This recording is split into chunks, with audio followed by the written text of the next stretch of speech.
Untuk pertanian sendiri kita mempunyai greenhouse. Melon itu ukurannya kecil, cuma 20 kali 25, sekitar 500 meter persegi, di mana melon ini kapasitasnya ada 1000 pohon kayak gitu. Iya. Oh, kalau kita sih ada dua jenis sekarang yang kita kembangkan gitu, jenis melon premium. Yang pertama ada melon Intanon, yang kedua ada melon Sweetnet. Perbedaan dari dua melon itu perbedaannya cuma ada di tekstur dan warna.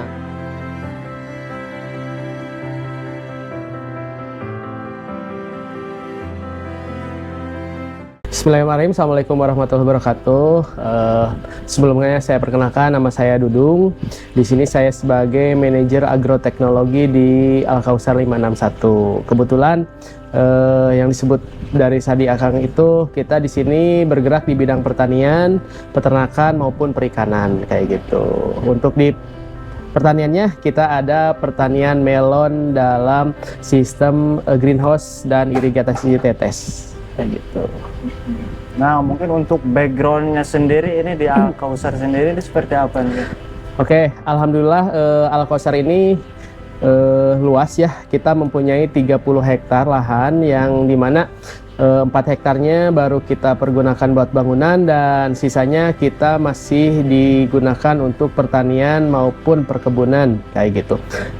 Untuk pertanian sendiri kita mempunyai greenhouse. Melon itu ukurannya kecil, cuma 20 kali 25, sekitar 500 meter persegi, di mana melon ini kapasitasnya ada 1000 pohon kayak gitu. Iya, betul.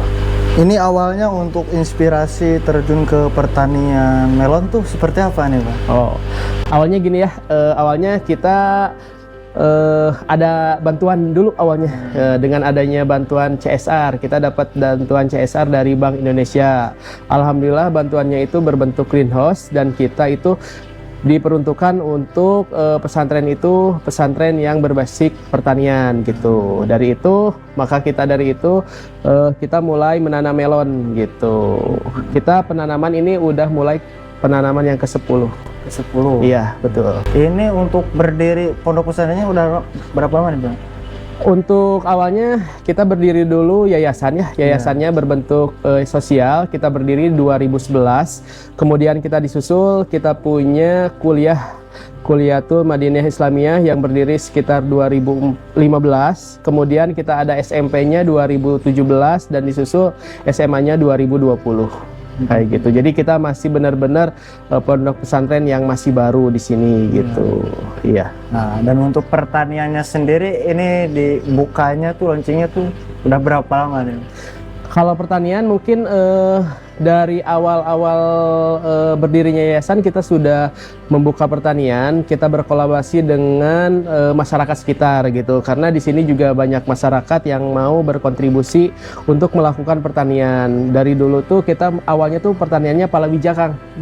Jadi mulai kayak kita nanam kacang tanah, jagung, singkong, ubi, kemudian ada waluh kayak gitu ya. Awalnya dari situ. Kemudian dengan adanya SMP, kita mulailah pertanian yang udah berbasis dengan teknologi, karena di sekolahan kita ada namanya Project Science, Kang. Project Science itu dimana kita anak-anak tuh belajar tentang pertanian, peternakan, dan perikanan gitu.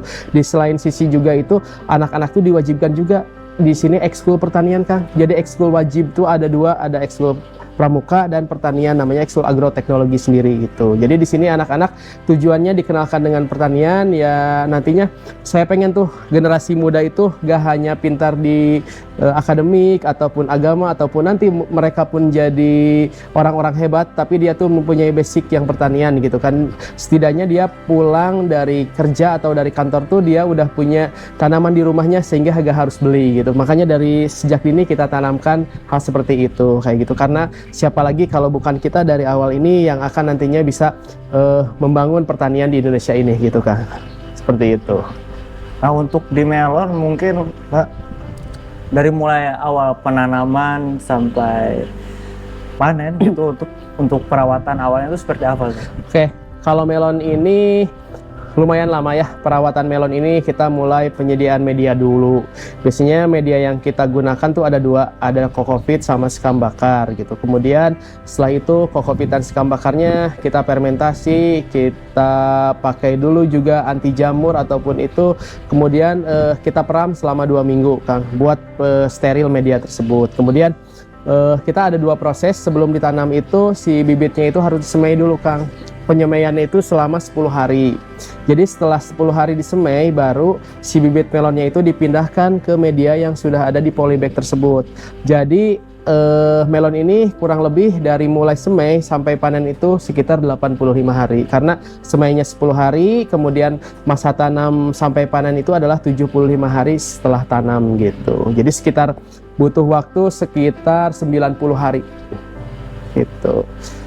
Nah, dan untuk di sini untuk jenis-jenis melon sendiri ini jenisnya apa aja nih? Oh, kalau kita sih ada 2 jenis sekarang yang kita kembangkan gitu. Jenis melon premium. Yang pertama ada melon Intanon, yang kedua ada melon Sweetnet. Perbedaan dari 2 melon itu perbedaannya cuma ada di tekstur dan warna. Kalau melon Intanon teksturnya itu lembut, warnanya hijau. Kalau melon Sweetnet teksturnya itu crunchy dan warnanya oranye dan luarnya itu putih Kang, seperti itu. Dan untuk rasanya itu sangat manis, mungkin breaknya itu bisa mencapai kisaran 15 sampai 17 Kang, kayak gitu. Jadi seperti kita makan gula pasir kayak gitu. Nanti boleh dicobalah gitu. Nah, untuk perawatannya sendiri ini treatmentnya setiap hari mungkin tuh seperti apa nih? Untuk perawatannya kita udah menggunakan sistemnya udah bukan manual lagi Kang, kita udah menggunakan sistem teknologi gitu. Jadi untuk penyiraman 1000 itu kita hanya butuh teknisi 2 orang Kang. Jadi kita tuh gak nyiram secara manual, gak harus disemprot gitu. Jadi kita ada mesinnya, jadi mesinnya kita tinggal nyalain, secara otomatis dia akan menyiram ke semua tanaman yang ada gitu. Jadi namanya ini vertigasi tetes gitu mesinnya gitu. Jadi kita tinggal nyalain, mau lewat handphone ataupun kita udah di set dari mesinnya itu, dia bisa nyiram langsung gitu. Terus mungkin di perawatan di pupuknya tuh kan?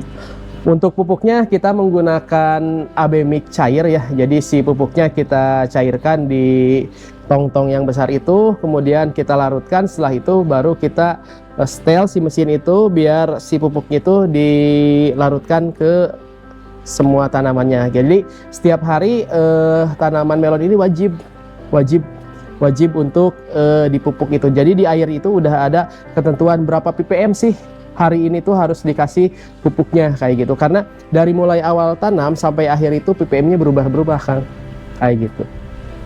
Nah, untuk dari awal tanam tuh ppm-nya tuh berapa tuh Kak, sampai yang biasanya yang saya pakai ya untuk 1 hari sampai 7 hari itu sekitar 900 ppm. Kemudian dari 9 hari sampai 15 hari itu sekitar 1100 ataupun 1200 ppm. Nanti dari 15 sampai 35 kita pakai itu 1400 1500. Kemudian nanti pas mau masak dari 35 sampai umur 75 biasanya 1800 kayak gitu.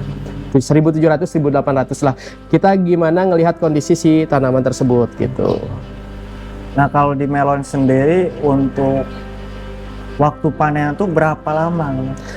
Biasanya kalau waktu panen kita gebiar ya Kang. Jadi kita kan sudah ngitung nih, kita tanam semisal tanggal berapa, nanti kita tinggal hitung kan 75 harinya kapan. Jadi kita udah prediksikan nih tanggal sekian kita akan panen, ya udah kita gebiarin aja ada panen raya melon gitu. Jadi biasanya paling lama itu panen tuh sekitar 1 minggu lah gitu.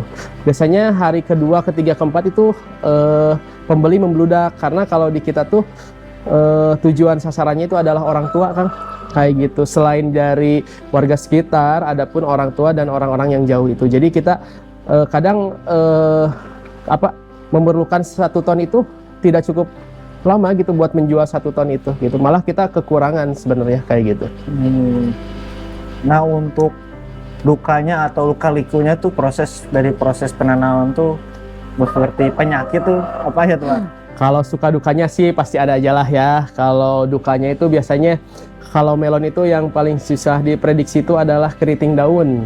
Kita udah gimana pun caranya, kita sudah steril, kita udah fungi, kita udah bakterial, tetap aja kalau keriting daun tuh ada sama biasanya fusarium. Fusarium tuh kayak semacam apa ya, busuk batang lah gitu. Jadi dia tuh ujung-ujung layu dan busuk aja, jadi mengikat kematian. Itu sih biasanya dilema yang kita bikin was-was itu pada saat pemeliharaan melon itu adalah dua itu, ada fusarium sama keriting daun biasanya kayak gitu, karena itu sulit banget untuk diatasi gitu. Nah, untuk penyemprotan tuh untuk mencegah hama atau penyakit-penyakit lain tuh di sini pakai apa aja dan berapa? Biasanya untuk penyemprotan kita dirutinkan ya, ada fungi sama bakterial. Biasanya kita selang-seling selama 3 hari sekali gitu kan, 3 hari kita fungi, nanti selang lagi 3 hari adalah bakterisida gitu. Jadi kita selang-seling, meskipun kita ada di dalam greenhouse, tapi kan melon yang kita tanam itu adalah bukan asli endemik Indonesia ya, kita masih impor, jadi mungkin dia juga masih adaptasi dengan suhu. Kalau kita tidak steril kayak gitu, takutnya kita tidak bisa menjamin dia sampai panen kayak gitu. Nah, mungkin masuk ke penjualan ya, ya. Boleh. Nah, kalau penjualan sendiri di sini tuh seperti apa nih selain target untuk orang tua yang menjenguk santrinya ke sini? Biasanya sih penjualan di sini tuh selain yang datang ya, kita juga menerima pesanan yang jauh. Kita tapi kirimnya dalam bentuk paket gitu. Biasanya juga itu orang-orang yang sudah biasa beli ke sini, terus udah tahu kualitas melon kita, jadi mereka minta dikirim gitu. Tapi untuk kita jual-jual kayak online pakai Shopee ataupun TikTok atau apa, kita belum, karena kapasitas di sini juga masih sedikit gitu kan, masih butuh gitu. Jadi mungkin insya Allah tahun depan saya akan nambah lagi greenhouse gitu kan. Mudah-mudahan kita bisa konsisten, setiap bulan kita bisa panen dan kita bisa pasarkan gitu. Dan untuk mungkin harganya sendiri ya Kang, pasti orang-orang tuh berapa sih harga melon intanan dan sweet net gitu. Untuk saat ini saya jual melon intanan itu 40.000 per kilo, dan untuk sweet netnya 45.000 per kilo gitu kan. Jadi itu kenapa kita dibilang premium ya, karena perawatannya juga, rasanya juga sih biasanya ada kualitas, ada harga gitu. Rasanya tuh dijamin manis lah pokoknya kayak gitu. Nah, untuk penjualan ini udah sampai mana aja nih? Kalau penjualan paling jauh sih, kan kadang orang tua datang sini, tapi orang tua yang anak-anak sini tuh kan Jakarta, kita Jakarta, Bandung. Malah kemarin ada yang minta dikirim ke mana itu, Lampung. Kita kirim sampai Lampung kemarin.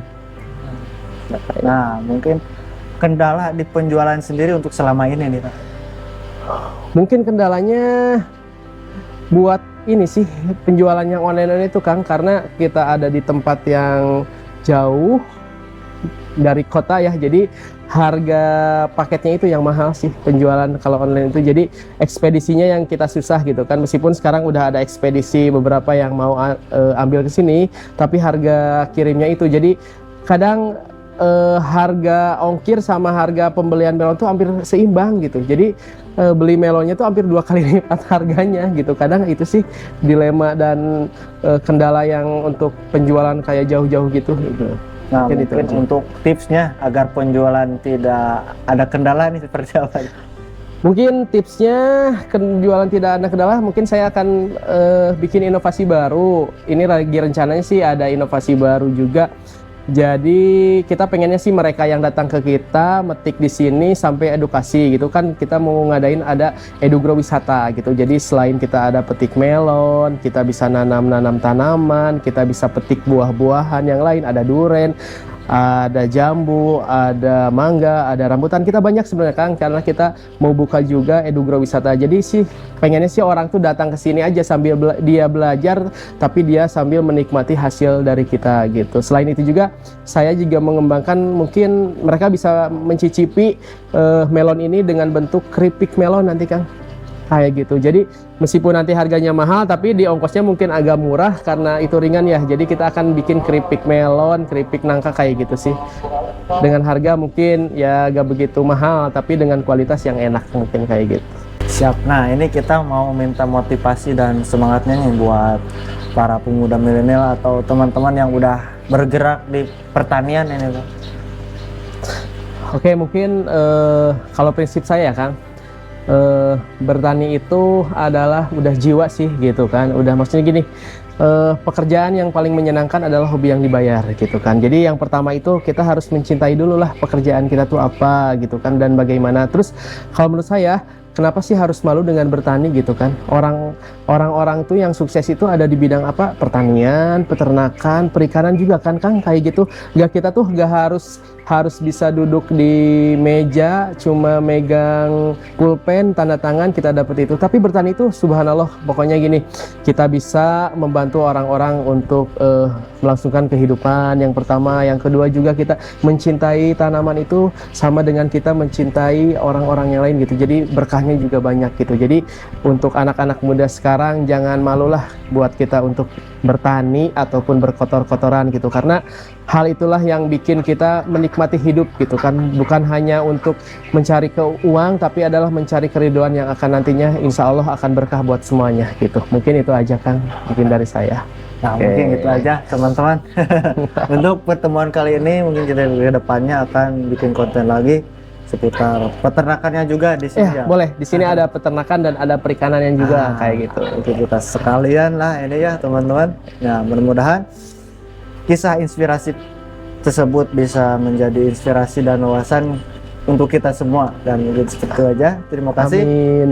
Oke, terima kasih banyak buat semuanya. Terima kasih untuk lain waktunya gitu. Ayo buat semuanya jangan lupa nonton, ini ada di Hiji TV ya gitu. Hiji TV ini adalah salah satu konten-konten yang menarik buat edukasi kita tentang peternakan, perikanan ataupun pertanian ya gitu. Di sini banyak banget konten-konten dan rahasia-rahasia sukses yang akan menjadikan mungkin inspirasi buat kalian semua gitu kan. Jangan lupa untuk itu share, like dan komen di Hiji TV.